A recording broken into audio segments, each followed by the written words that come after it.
If you were thrown back into the Middle Ages, framed for assassinating a member of the royal family, and forced to live as an outlaw, could you survive for 3 days? Maybe, as long as you had enough body fat to burn.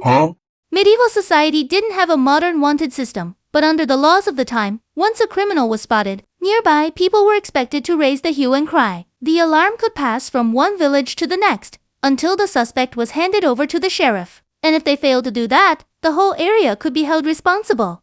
So gatekeepers, local officials, villagers, inns, and even church networks could all become links in the chain. And if you try to sneak away under cover of night, the Night Watchman's Club might find you first.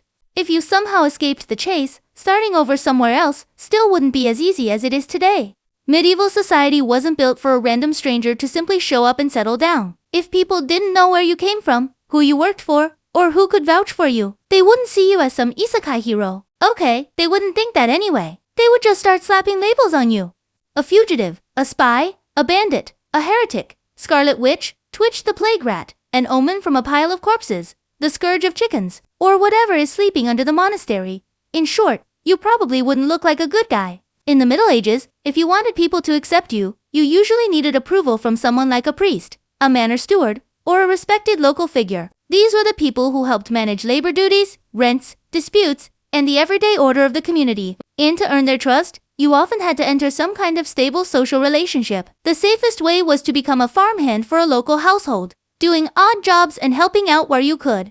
Once people could explain who you worked for and why you were there, you would start to look a lot less dangerous. So could you just live in the wild and do some medieval wilderness survival?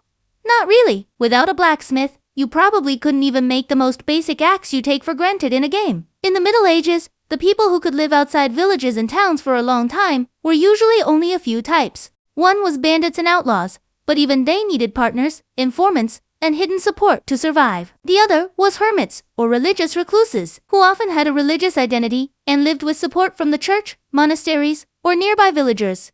And besides, medieval land, forests, and hunting grounds were not just free resources waiting to be used. Many of them were tied to rights held by lords, monasteries, village communities, or even the crown.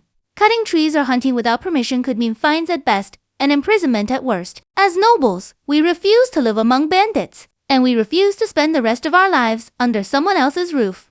What we need to do is lead the villagers oppressed by their lords, and help them take back their land, their food, their weapons, and the courage to fight. If the crown won't clear our name, then the best way to prove our innocence is to fight our way back to it. The new version of Bellwright is coming soon. Build your own settlement, recruit villagers, develop production, train soldiers, and lead them to ring the bell of rebellion.